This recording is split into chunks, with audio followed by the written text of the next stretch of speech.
तो केंद्रीय मंत्री मुख्तार अब्बास नकवी ने बंगाल में होने वाले उपचुनाव को लेकर एक बड़ा बयान दिया है। इस दौरान उन्होंने सीएम ममता बनर्जी पर जमकर निशाना साधा। साथ ही प्रदेश में चुनाव के बाद हुई हिंसा को लेकर राज्य सरकार को जिम्मेदार ठहराया।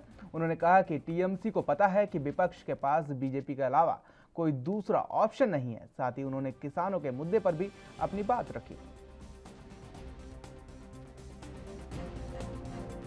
मुझे समझ में नहीं आ रहा है कि बंगाल में सरकार चल रही है, पश्चिम बंगाल में, या गुंडों और अराजकता की बहार चल रही है। अब अगर ये सरकार गुंडों और अराजक तत्वों की बहार बन गई हो तो निश्चित तौर से एक बात समझ लेना चाहिए कि टीएमसी की शपथ ग्रहण के साथ ही साथ गुंडों और अराजक तत्वों के अराजकता और उद्दंडता को की गारंटी बन गई। और एक के बाद एक इस तरह की जो घटनाएं आ रही हैं वो इस सरकार के लिए, इस पूरी पश्चिम बंगाल की व्यवस्था के लिए शर्म की बात है जी। सर, इसमें कौन सा एहसान कर रही है वो? वैसे भी ये अनाउंसमेंट तो है, वो बीच बीच में ये करते रहते हैं जी।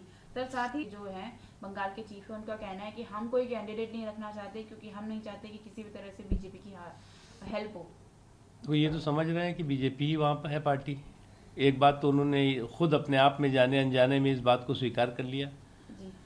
और कांग्रेस जो है वो पूरी तरह से सफाया है उसका, इस बात को भी उन्होंने स्वीकार कर लिया। तो वो लड़े या भिड़े, वो ये उनकी अपनी इच्छा है जी। सर, ब्राह्मण मीट रखा था जिसमें उन्होंने बोला कि हमें पार्क और स्मारक बनवाना नहीं है, हमारा जो फोकस होगा वो डेवलपमेंट होगा और हम लोग सिर्फ डेवलपमेंट पे काम करना। देखिए, चुनाव आते ही जाति का जाप शुरू हो जाता है और चुनाव ख़त्म जाति का जाप हजम। ये इन लोगों की बहुत पुरानी आदत है, बहुत पुराना तरीका है। अभी तक तो ये सब के सब जो है वो अपने महलों में बैठे हुए थे, जो लोग भी अभी मैदान में दिखाई पड़ रहे हैं। अब जो है वो इस जाति का सम्मेलन, इस जाति को हम मदद करेंगे, इस जाति को मदद करेंगे। तो चुनाव आते ही जो है वो जाति का जाप, और चुनाव ख़त्म होते ही देखिए भैया, किसानों के कंधों पे बंदूक और क्रिमिनल कॉन्स्पिरेसी का संदूक लेकर के ये सारी चीज़ें हो रही हैं। अरे भैया, सरकार ने आपको कह दिया, आपने 3 मांगों को लेकर के शुरू में ये बात कही कि साहब ये एमएसपी ख़त्म होने वाली है। सरकार ने गारंटी दे दी। उन्होंने कहा मंडी जो है वो उड़ जाएगी। मंडी जो है वो उड़ नहीं गई, बल्कि और वो दिन दूने रात चौगुने तरक्की कर रही है, फल फूल रही है। किसानों की ज़मीन के बारे में आपने भ्रम पैदा करने की कोशिश की। किसानों की ज़मीन की गारंटी खुद कृषि कानून में है। अब आप चाहते क्या है? आप तो बताओ ना भैया कि क्या आपका इशू क्या है।